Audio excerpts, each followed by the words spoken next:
Hey, Ace on Knives. Today I want to discuss the importance of hand strength when it comes to all sorts of things, but specifically knife fighting. Yes, I'm petting my dogs. Sorry, it looks like I'm maybe doing something deviant. No. I'm a knife fighter. Yeah, so I want to talk about the importance of hand strength. I want to talk about the importance of just coming to the game prepared with the proper techniques, exercises, calisthenics, all the different things that you need to do to be a good knife fighter and pretty much to be a good gentleman. Those are the two things I am. I'm a gentleman knife fighter.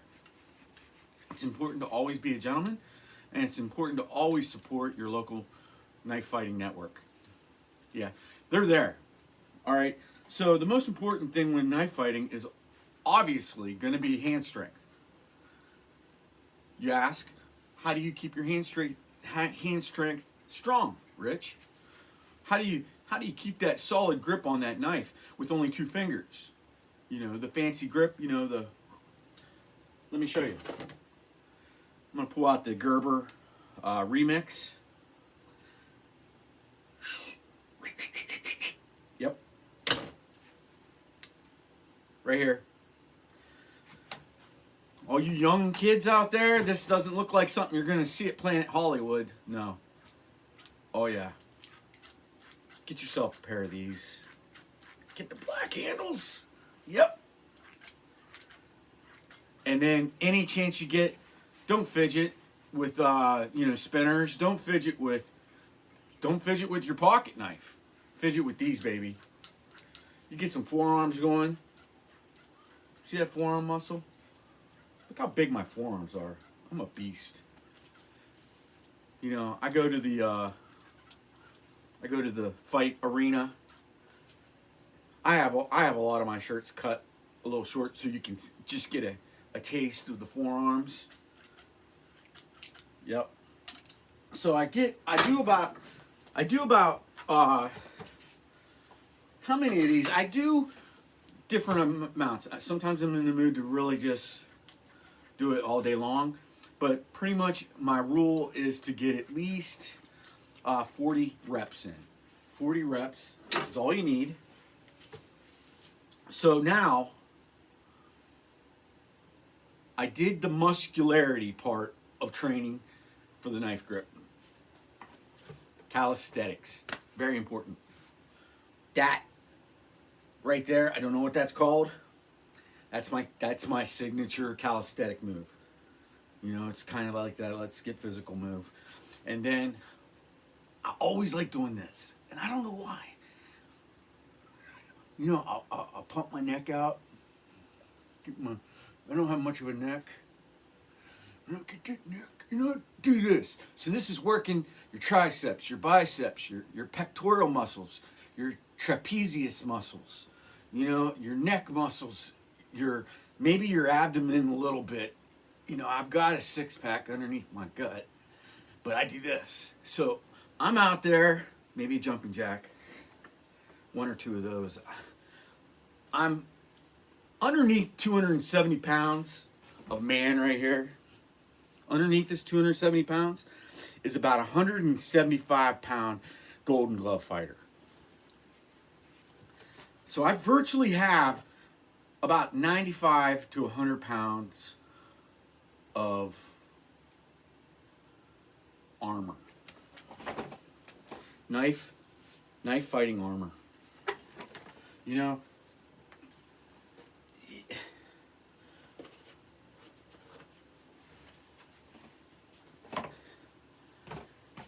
there's a lot of people out there that criticize overweight people. And I get it, because, you know, some overweight people need to be criticized, for sure. Now, I would be considered an overweight guy. I don't get it. I think I look great. I mean, I really do. I think I'm handsome. Little facial hair going on. You know, I'm solid. Yeah, I'm a little soft too, here and there, but you know, big deal. I'm a knife fighter. And Hey, Malcolm. And here's my puppy, Malcolm. Come here, baby. Come here, baby. Let the people see you. And here comes Fergus. Fergus is jealous. He's a jealous dog. I got him in the shop today. It's probably about 15 degrees out and it's really cold. So, no knife fights today. Just me and the puppies and Lilith's in her condo.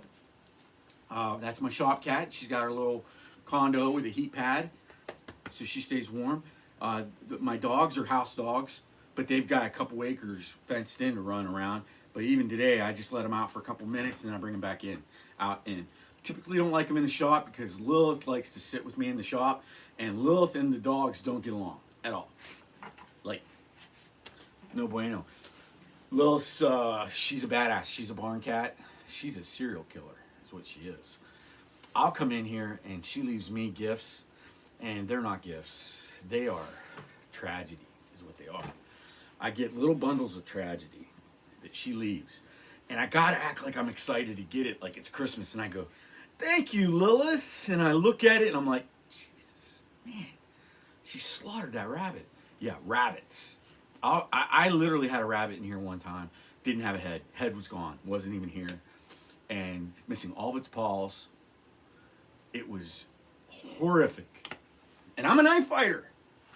I mean, I don't decapitate anybody, but I see blood every day.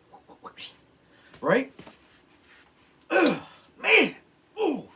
But I gotta be glad because I don't have a mouse in the shop. I don't have anything. And my girl, she just chills out with me. She's a lover. So there's that. My dogs, they're out in the yard killing moles. I got little mounds of dirt and lines of dirt where they're traveling underground. And then I've got Fergus, who's the main mole killer. And he's digging all these holes everywhere. So I got holes and mounds and paths and this. And then every couple weeks, he'll get a mole and it'll be dead. And I don't know how it's dead because it's not. He doesn't chew it, doesn't bite. It's weird. It's strange. It's just a full mole laying there.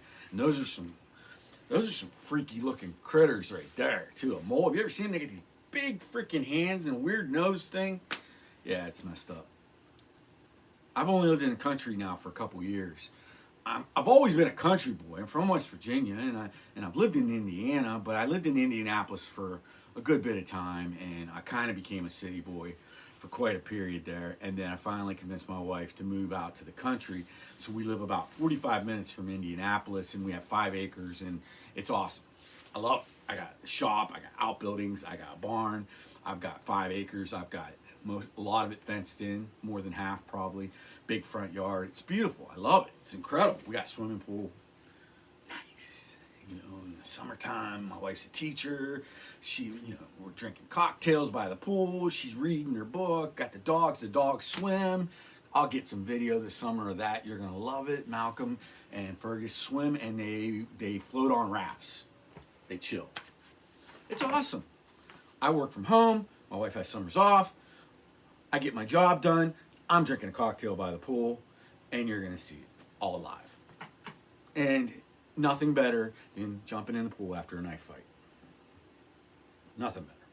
Especially a good one. When you're in a good one, knife fight that lasts for like a couple minutes, that doesn't seem like long, but it's long. Knife fighting, a couple minutes is an hour.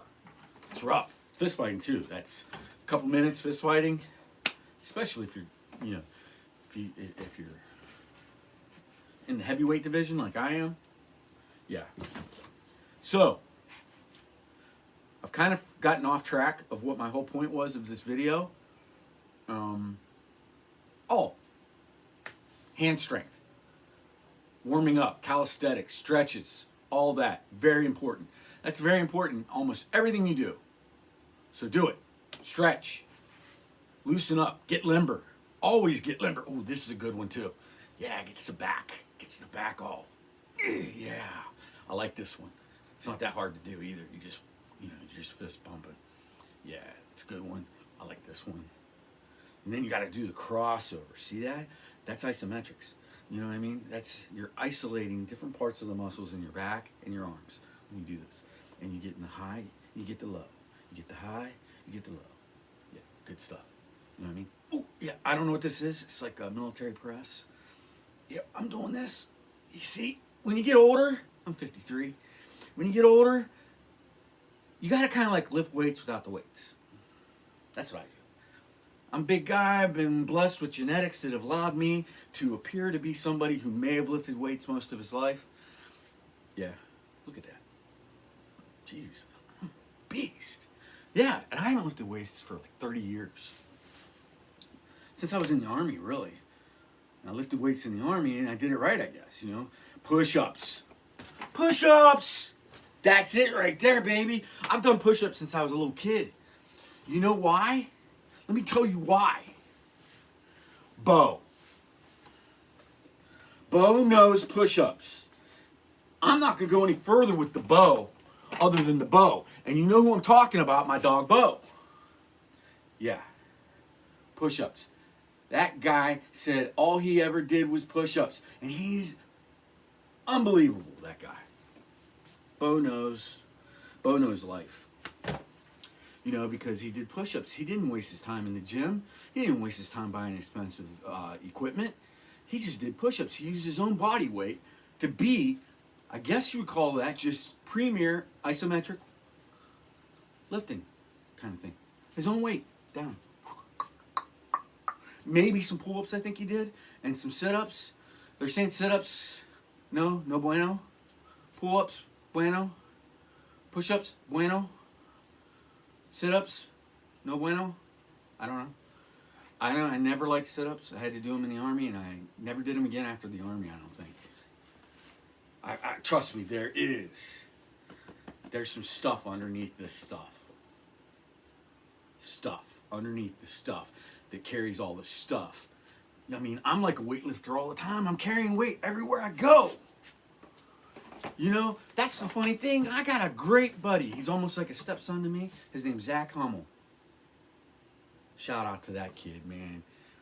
That kid is I'm the dad he wish he had, is what I am. Because he thinks I'm cool. He's way too smart to be thinking I'm cool. Because this kid is in his late 20s, and he's sparking. He's sparking on every cylinder, that kid, man.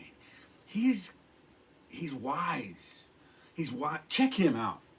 Now, he's kind of an influencer, I guess. Not kind of, Jesus. He even influences me. He's out there and he's got all these young men that are super successful, and they want to hear him talk because this kid's got wisdom in him. He's got he's beyond his years, that kid. And he's a physical specimen. And he's always saying rich. Sometimes he calls me dad. His dad, I went to high school with his dad. His dad was a pretty cool son of a bitch in high school. You know, he was like a, well, I was in homeroom with his uncle, Mike Hummel. And his dad was, what's his dad's first name? Paul. He was a bad dude in high school, man. He was like a greaser. He was, you know what I mean? He was cool. Kind of the cool. We called them heads in high school. And they, because they smoked cigarettes and they maybe did speed and smoked dope. They were actually like cool, but not cool, but it was weird. You know what I mean? And Paul was his dad, I believe. That's his first name. Paul, God. He was a pretty cool dude. I liked him. But, times change over the years. I don't know him now. I don't know anything about him. I know his son really well. And his son, awesome. Awesome fucking kid. Awesome fucking kid. I'm telling you, man. I'm saying the F word just because. You got to say the F word when you talk about people that you really love and you really think are incredible. Zach's incredible. Yeah, so he's always like, really, really wants me to be healthy. He really wants me to do health fitness stuff because he is, like I'm saying, he's like, I think he holds some records still, powerlifting, amateur powerlifting. That's how strong this kid is. He's maybe 180 pounds, 190. He's like a triathlete now, but he's maybe 190 pounds. And the son of a gun can bench press 400, 500 pounds. I'm not lying. I can't even bench press 250. And I'm twice his size. He's bench pressing 500 pounds. He's squatting 900 pounds. And he's deadlifting another 900 pounds. I think he's really close, maybe all that more. And he's really close to breaking 2,000 pounds. The deadlift, the squat, and the bench press. I don't do any of that stuff. And I hope Zach watches this because he needs to see that there's more here and here than what you see. You know, there is an amateur powerlifter underneath all this. Like I said, I called it armor earlier, and really it's just that. But he needs to know there's a really in shape guy that carries this around all day. I mean, this guy that carries all this around, I mean, I challenge any of you muscle guys. Like I said, 175, let's say 170 pounds so we can do even numbers. 170 pound athlete underneath all this, I'm 270. I challenge any athlete to carry a 100-pound suit everywhere he goes all day, all night long. Into the shower, when he brushes his teeth, when he wakes up, when he goes to the grocery store, when he drinks a beer. Look at that. There's an extra 10, 15 pounds every time I take a drink. There's a stacked dude underneath this love suit. This is a suit of love. My wife, she calls it the love suit. She likes it. She likes it when I put my big arms around her and give her a hug and a kiss and I hold her and I tell her how much I love her because she's so sweet and beautiful and I'm so lucky of a guy to have her. And she just gets wrapped up in the love suit. She likes a big man. She likes a big guy that's, you know, I'm her security. Nobody's coming on this 5 acres. And if they do, they're either leaving grateful that they're alive or they're leaving in a box. If they leave it all, turn off your phone cameras and everything, CIA, FBI, earmuffs. I'll bury them in my backyard. If I have to.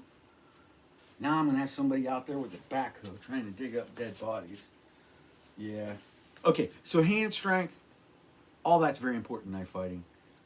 Loosening up, calisthenics, stretching. And it's important for everything, guys. So keep yourself limber. You never know when you're going to be going to the grocery store, Kroger, you know, and you might have to pull out your, whatever you're carrying, your kill stick. I call them a kill stick. It's my kill stick. I don't kill anybody, but it can kill, and it's a stick. Yeah. Yep, I carry that. So you never know. You could be at the grocery store, some son of a gun, grab the last carton of overpriced eggs, and you really wanted an omelet that day, and now you're knife fighting in the grocery store, or in the parking lot. If you're a gentleman, you take it to the parking lot. You're knife fighting for a dozen eggs. That's what's going on in America these days. You know, there's knife fights going on out there all the time. Gas pumps, you know, in the grocery stores, on the college campuses. There needs to be more knife fights on college campuses. We need more conservative children out there knife fighting the liberal weirdos. Definitely. Okay, that's all I'm going to do politics-wise. Forget all that stuff. Let's get back to it. I'm pretty much done because I showed you the key tool. The key, you can buy these on Amazon for about $4. And just everywhere you go, go to the bank, have this, pull out your wallet and your checkbook to do your banking stuff, but sit there and do this and look at that bank teller right in the eye. And she's gonna go, "Sir, you're making me nervous." You just keep staring at her and you don't say a word. She's cashing your check. You know, you got a check from the government for $43.27. If you're taking your booster or your vaccine, because they're probably paying people now to take that shit. Yep. So you're getting that check cashed. You know, incentive to get the jab. I don't have the jab, but you look at that bank teller. She's probably only like about 27 years old. Hates her job, hates her life, and now she's got this guy right here with the tattoos on his knuckles and a pair of What are these called? I gotta name them. I'll think of a name here in a minute. But yeah, and I'm just looking at her. And then I switch it over. I switch it over to the other hand because I'm ambidextrous. I've got to work both hands out. And then, you know, I'm in a bank, so this is really not the right thing to do. But then I'll go real quick. I'm a knife fighter. You have to declare that. You have to declare the fact that you're a professional knife fighter when you're about to engage. Even if it is a 27-year-old female bank teller that doesn't want any trouble, you got to let her know. I'm a knife fighter. I do it quick. It's like one of those commercial disclosures that you see down at the bottom whenever you're watching your TV show and this stupid like Pfizer commercial comes on and this may create genital burning and all that stuff. That's what this is. I'm a knife fighter. You tell them, they know. Your day goes much smoother. So now she knows. Oh, he's a knife fighter. That's why. So now it's cool. The moment the pressure has lifted off of the moment, and I can now engage with the bank teller. And I'm sorry if that's not what you call these people these days, bank tellers, because I know, like, if you say stewardess, we're flight attendants. Yeah, maybe that's the same thing that happens with bank tellers now. Maybe we don't go by bank tellers. We go by transaction engineers. We're transaction engineers, financial transaction engineers. I would like for you to apologize because you have misoccupationized me. I got her occupation, the name of her occupation wrong. And I just got shamed. So what do you do when you get shamed by somebody who has some weird occupation name now that it's not the same as what it used to be, it's been all your whole life. Now I'm in the parking lot knife fighting a 27-year-old female financial transaction engineer. They're not good at knife fighting. I give her a couple, she's gone. She runs. You only go to jail for a little while when you do that. It's not that long. And then if you're a good knife fighter and you're in jail, it's almost like it's training day. Training day. And I'm pig sticking with my kill stick in jail. I'm not even tell you what my kill stick in jail is because that's, I don't want those guys to know in the yard out there in Gen Pop. I don't want them to know how and what I'm doing when I get in there. Because I got to go visit those guys every once in a while because I do something stupid like, paper cutting a financial transaction engineer.